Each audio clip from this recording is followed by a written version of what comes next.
Hi, and welcome to another exciting episode of the Andre The Beast Crayton Show. Today is an emotional show.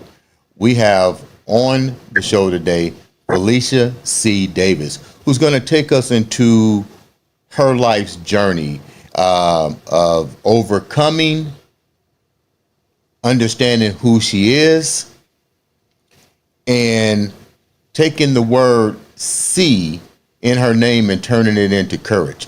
Ladies and gentlemen, welcome to the Andre The Beast Crayton Show, Miss Felicia C. Davis, all the way from Utah. Welcome to the show, Felicia. Oh, Felicia Day.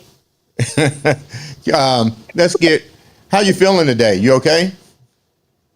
Good. I'm going to get ready to go to work here soon. Okay. How are you? I'm doing great. We talked a little bit prior, and your story is definitely a story worth telling, almost a novel within itself. Take the viewers down briefly a little bit about Felicia before we get deep into your story. About me today or about me and my life? In your life. Life. Okay. Well, as a child, I kind of had a rough upbringing. I was raised around a lot of addiction. I've got 3 siblings that 2 have been heroin addicts and 1 has had meth addiction and alcohol addiction. So I have not much of a support system because I had to learn to have boundaries with them. So that's been difficult. I lost my mother to cancer 6 years ago. That was incredibly difficult. I've got 3 children, and I also have a son who is now 18 that I've never met. I gave him up for adoption. I gave birth to him when I got pregnant when I was 17 and gave birth in January 2005 when I was 18 years old, and I gave him up for adoption. So that's been a really big challenge for me as I've raised my own 3 that I've got. I was married at 19 and had my first daughter at 20, my second son at 24, and my third at 27. And my youngest has epilepsy and autism, and I was divorced at 27 and remarried at 29 and divorced a year and a half after my second marriage. So I am a single mother that works full time and 100% is financially supporting my family. What was so it? Yeah, it hasn't been easy. What was it? You said you dealt with addiction and stuff in your household as a young child. What kind of support system? You say no support system. When you say no support system in your household at such a young age, how did you manage to maneuver? Was there any family or anybody that can reach out to recognize what was going on? Whether it was the school system, whether it was the church, whether it was the neighbors, did anybody see this dysfunction in your household? Maybe some of my close friends, their families would say things to me or they would notice things, but I think at the time I was raised in Utah, and it was a very tight-knit LDS community, and a lot of the mentality of the LDS community is shame and guilt.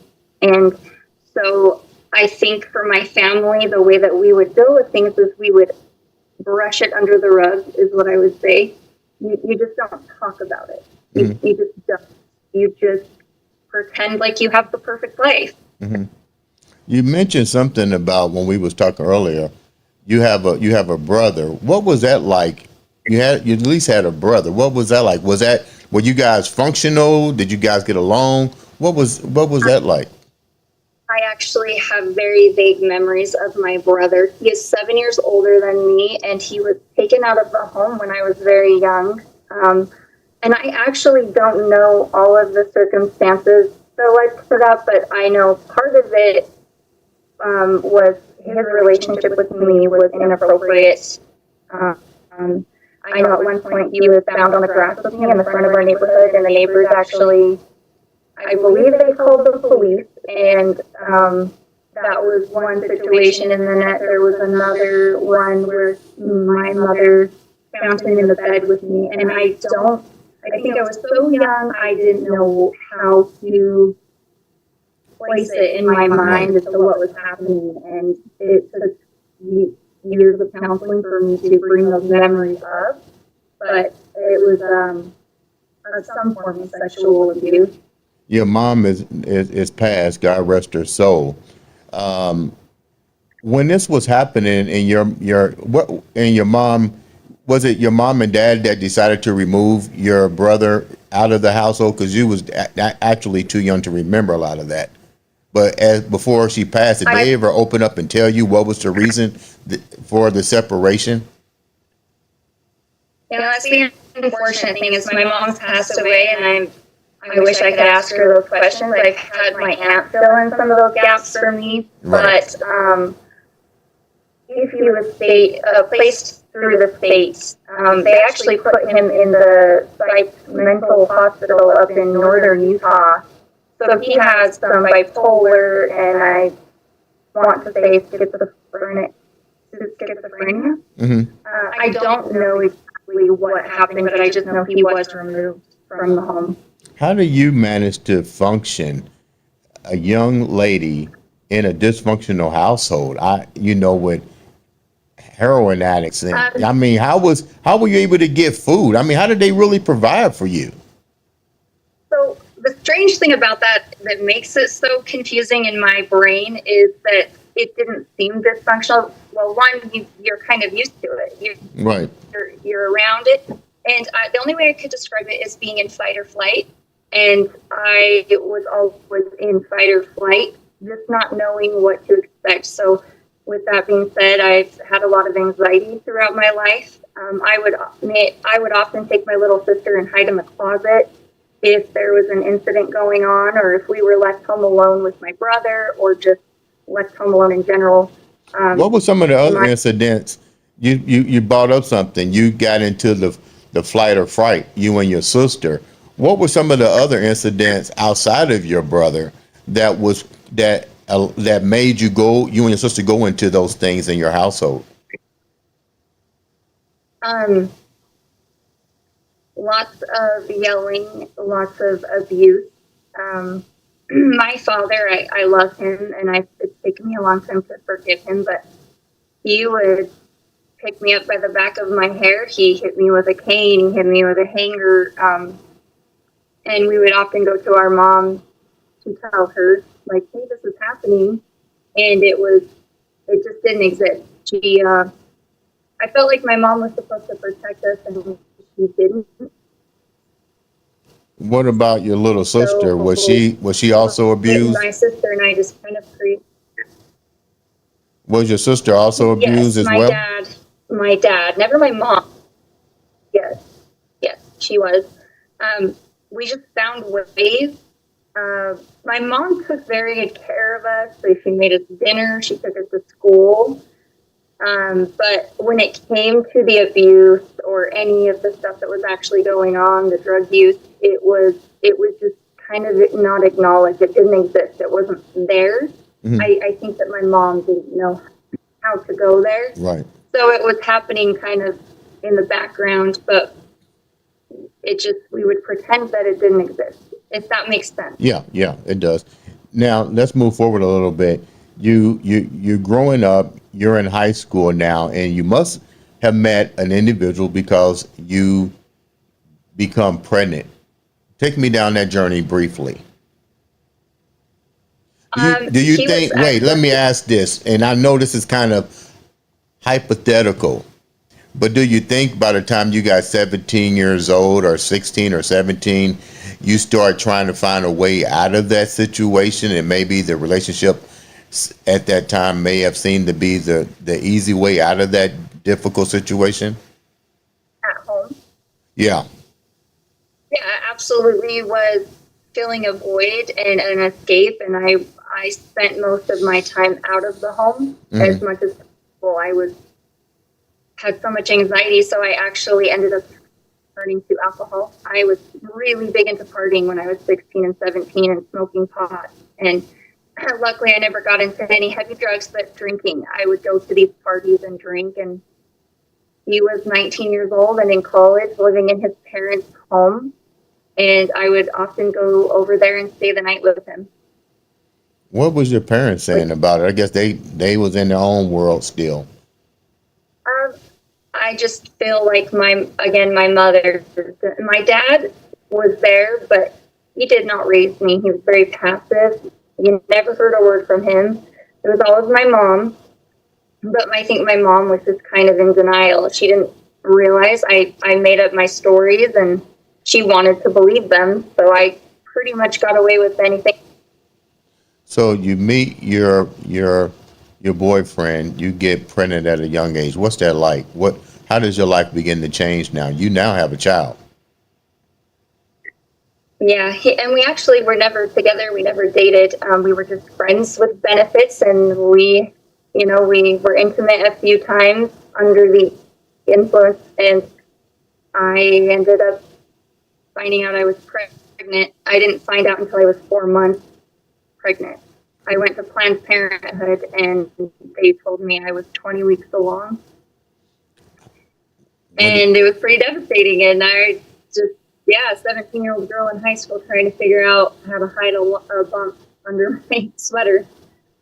Eventually, you had to tell your parents, correct? By the time I was about 6 months, I couldn't hide it anymore, and my friends all knew. One night I went upstairs to my mom's room and laid on her lap and started crying, and I said, "You're going to hate me. You're never going to forgive me." And it took me 10 minutes of crying on her lap, and she actually asked me, she said, "Are you pregnant?" And I said, "I'm pregnant." And she told me, "Well, I know because I buy pads and tampons, and you hadn't in a long time." And that's actually how she had put it together that I was pregnant. What happens now? You're pregnant, but it's still dysfunction in the household. How's your little sister adjusting? Is she? I know you got to be worried about your little sister because there's still some dysfunction. Your mom is sympathetic with the fact that you're being pregnant, but you still know that they got their own issues they're dealing with. How is your younger sister dealing with this? Are you still trying to protect her as well? Well, unfortunately, I was not the best influence at the time, and I took her to parties with me. And even while I was pregnant, I would still go to parties. Wow. And my sister, I didn't. Once I knew I was pregnant, I wasn't drinking. But she would go. I kind of led her into that lifestyle for some time of partying, and she ended up having a boyfriend at 14 and kind of engaging in the same activities. So you have the baby. Now what? Well, my parents found an attorney, and we talked about adoption, and I picked a family through my attorney. It was closed adoption, which was the worst idea ever. But back then, that was kind of more of the thing to do, is closed adoption. So I don't know that I really wanted to give my son up for adoption, but I also was very aware of the situation I was in and the family support that I had, and it terrified me that he would end up living a life like I had been living.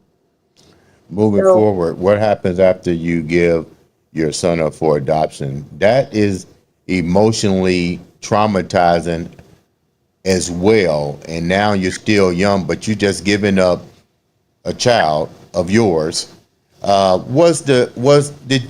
Did you find the guy that you was with, was he even sympathetic about your choice? Was he involved in the decision making? Did he come forward and say, "Hey, you know what, we can do this together, my family might step up"? What was the support system like on his end?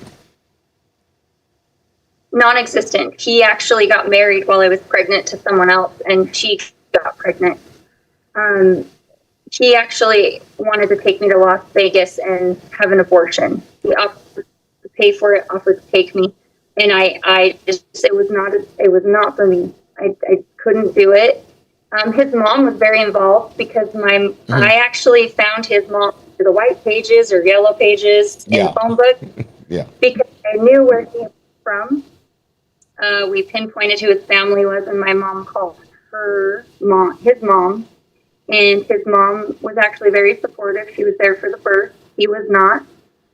She held him, was there in the hospital with me for 3 days, and he showed up with his wife, I think the night I delivered him, and held him for about 5 minutes. But I never saw him after that. How do you move on? What's the next step after the adoption? And now you still got to go on. You're 18 years old. You made one of the toughest decisions of your life. How do you now move forward? Do you get married? What goes on next? Well, I mean, I didn't have very good coping skills, and I didn't want to go to counseling. I didn't know how to go through that process at that point. And so I did the next best, or the thing I knew is I actually found a distraction. I met my husband. He and I started dating 2 weeks after I gave birth, and we dropped out of high school and ran away together. That's how I dealt with that. So you guys did a Romeo and Juliet for real. Oh, yeah, 17 years old, and we just 2 weeks after giving birth. Where'd you wind up going? Where'd you run off to? Northern Utah. We moved to Orem. What happens after you get married? You tie the knot. How old were you when you tied the knot? How old was I when what? When you got married. How old were you guys when you ran off to get married? We lived together from when we were 18, but we waited until we were 19. We got married in September of 2007. I was 19. What was that marriage like at 19 years old? Did he have a job? Did you have a job? Do you guys have any type of goal plans? You're married now. What's your game plan? There wasn't really one. His parents are very wealthy, and they kind of supported us through a lot of that time. And we ended up living in a townhome that his dad had. I don't know if he had rented it out to somebody, but he had some property that he allowed us to live in, and we fixed it up, and that was part of the condition of moving in. So we moved back to St. George, and I was pregnant within 3 months of that marriage. So then it was mom mode after that. Was it a beautiful trip? And when you got married, how long did it stay great before it started getting rocky? To be honest, it was never great. It was very unhealthy, very toxic, a lot of arguments, a lot of yelling. We tried to make it work. We had our daughter. I think our kids was where we connected most. He's actually a wonderful dad, and I am a good mom. We both love our kids very much, so that was the connection that we maintained throughout our marriage. What made the relationship toxic outside of you guys being really young, but literally, and I'm trying to take the viewers into the mind of still a young individual that just gave her child up for adoption, just came out of total dysfunction, trying to find her identity. You get married, hoping to think this is the way to freedom, but it's toxic. What are some of the toxic things that you was enduring while you was hoping that you can make a great marriage? There was just a lot of dishonesty, and there were signs that I wish I would have noticed early on, but there were women that would come around, and I was naive and I would trust him, and we're just friends, but I would see text messages from women, and then within, I think, 4 years into our marriage, I found out that he had an affair with my coworker's wife. With your who? Co-worker's wife?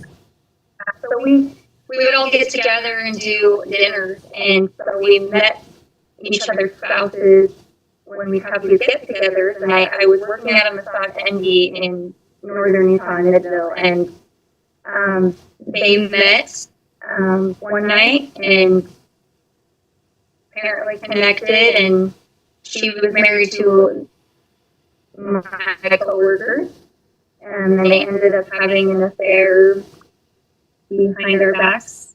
But her husband actually had an affair with my little sister. So it's a big old. Whoa, back up. messy Who was having an affair with your sister? So her husband actually, well, it was a one-time thing, but he ended up sleeping with my little sister in my home when we had a barbecue one night, and then somehow my husband connected with his wife, and they had like a 3-month affair. They were emotionally and physically involved, but so they had both been unfaithful, all connected to my family. How did that go over? How did you deal with that knowing that was your sister? How did you and your sister work this out? A good question. He didn't say anything to me. It was him that told me. And it was the only reason we found out about the affair was he had come clean to her maybe a couple months later. 3 months later, he came to her and had said, well, I slept with Felicia's little sister. And that's when she had admitted that she was having an affair with my husband. And she was pregnant. She was pregnant? Yeah. By your husband? Yeah. By your husband? So, well, she was sleeping with my husband and her husband at the same time, so we just did not know who the father was at that point in time. Do you know now? Yes. I went to counseling for the entire 9 months that woman was pregnant with my husband. And, you know, I told him if it was his child that I couldn't continue the marriage. I just wouldn't be able to do that. And 9 months later, when the baby was born, we did a DNA test. My coworker, he had her do the DNA test, and we found out it was her husband's child, luckily. So Okay. at that point, my husband and I decided to try to work on our marriage as they continue to work on theirs. How do you work on that type of marriage, and then knowing that was your sister, and then do you even salvage a relationship with your sister, or did you just cut ties? My sister and I never really had any problems. I was so focused on what was happening to me, I guess it didn't really seem to matter at the time. Mm-hmm. What about now? You're older.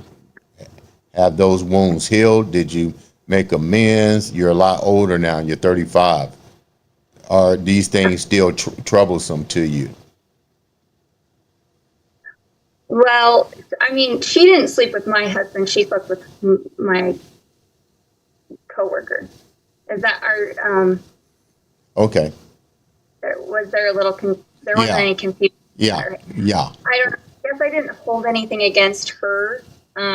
She was young, and she made a mistake. We talked about it a little bit, and I mean, in a way, I guess I kind of blamed him because he was a lot older. He was married and kind of took advantage of a situation, of an opportunity that was there at the time when she was under the influence. They both were. So now, what happens with that marriage? Do you eventually dissolve that marriage, and what happens after that? When I was 27, we did finally get divorced. We tried to make it work. We got filled in the temple and had another child, and I couldn't trust him. And without trust, there is no foundation in a marriage. You just can't do it. and I couldn't do it. So what happens after that? Do you remarry? Do you date somebody else? So I did. I dated somebody. I met somebody in about September of 2016, and I was divorced in August of 15, so about a year later. But I was actually still dating my husband even after a divorce, on and off. Really? It, You know, some it people was would say that's kind of like dysfunction at its highest. You know what I'm saying? Based on everything that you've been through, why keep putting more toxic? Oh, because why? Probably you thought that was the normal thing, it was familiar. right? It was familiar because I didn't recognize it. I didn't even see that it was bad. I guess. I think there was a trauma bond between the two of us, and it was just unhealthy. So you move on to the next guy after apart, but you still was dating another guy. When do you separate, and what was this other guy like? What's the new guy like? Let's talk about the new guy. What's the new guy like? Well, I was a rough 3 years. We dated for 3 years. Super great guy. He just admired everything about me. He just put me on a pedestal, made me feel like I was beautiful and smart, and he loved that I was physically fit and into exercise.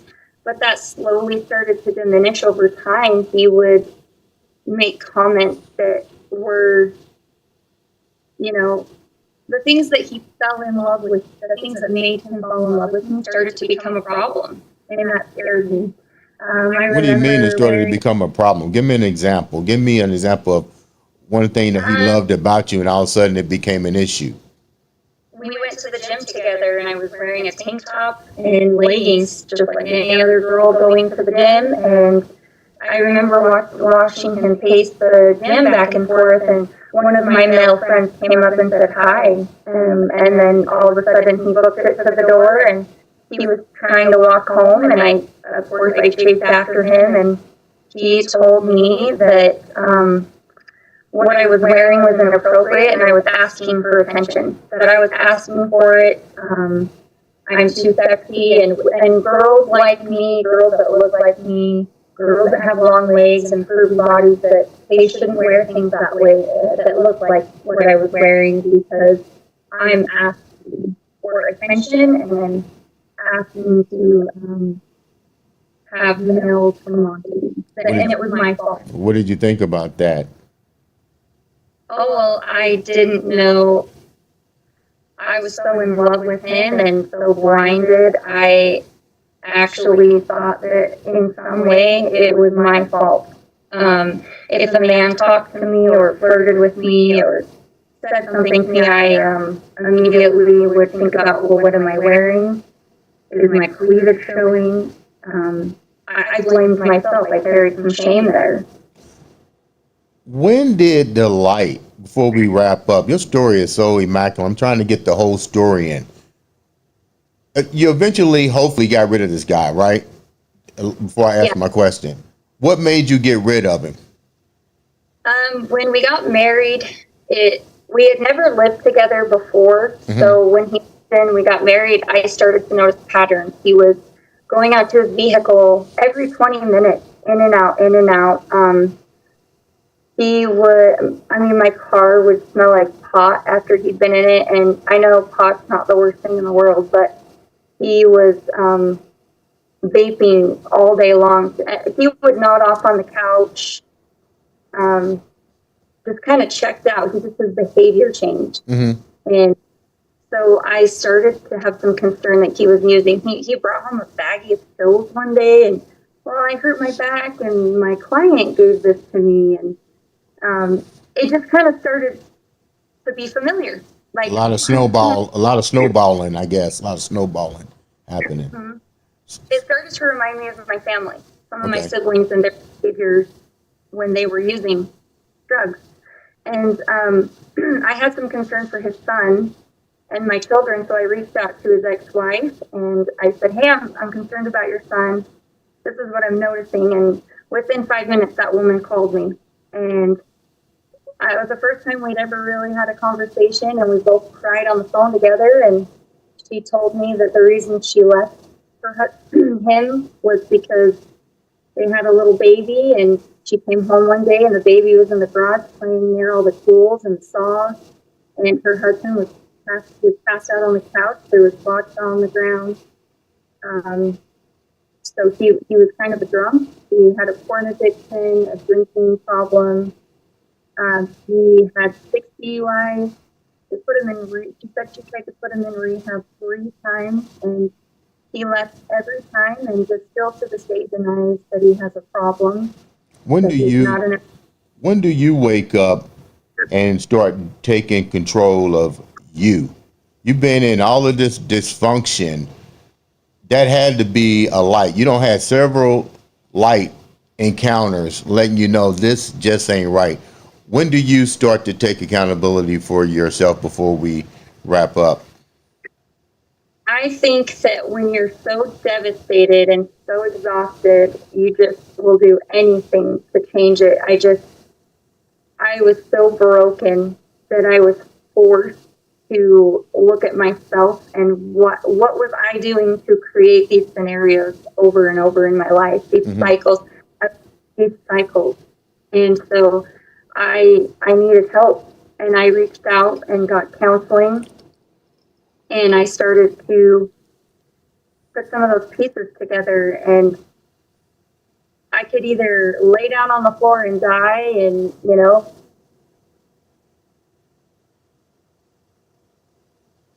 end up doing the same thing over and over, or I could choose to take that adversity, grow from it, and lean into the uncomfortable, lean into the fear, the unknown, and I could dive in and get to know myself and deal with all of that past trauma. I had to go down into the dark rabbit hole and recognize all of those things that were happening in my life and acknowledge it and allow myself to feel it. When you went to therapy, when you finally made the decision to seek help and go to therapy, what was the one thing out of your therapy session that you look back on and go, damn, I can't believe I couldn't control that, at least that part of my life? I would say just the toxic relationships in my life that I was attracting. That was what was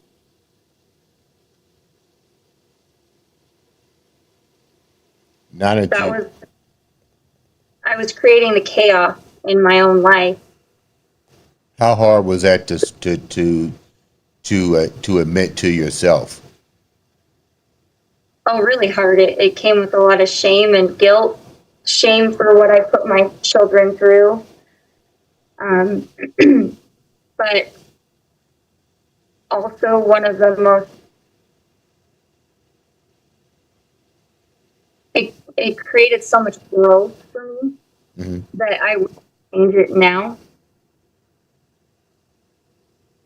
because I had the opportunity to learn who I was, what I wanted, what I had to say mattered, how I felt mattered. Who are you now, before we wrap up? Who are you now? I am not a victim. I am a survivor. I am a fighter. And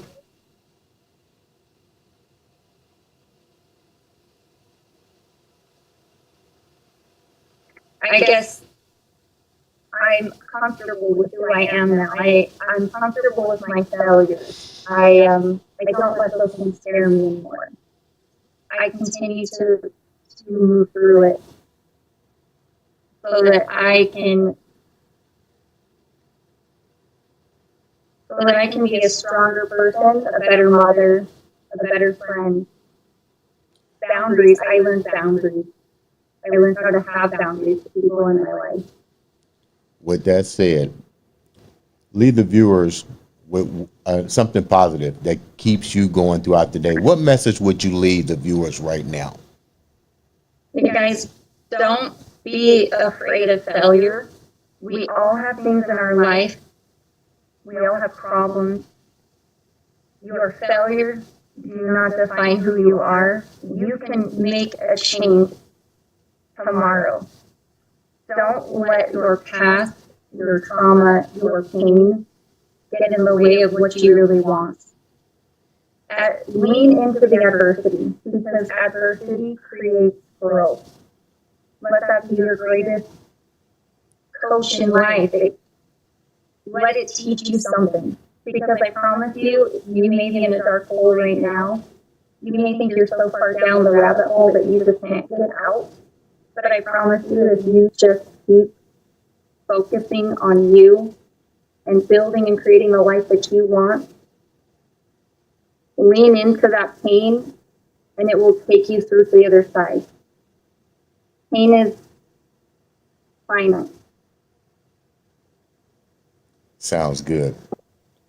Felicia, it took a lot of courage. That C in your name definitely is for courage. It took a lot for you to come out, and I appreciate for you to that you took the time to come on our show and share your story. My support goes out to you. Please keep staying strong. Ladies and gentlemen, this has been another exciting episode of the Andre the Beast Crayton Show.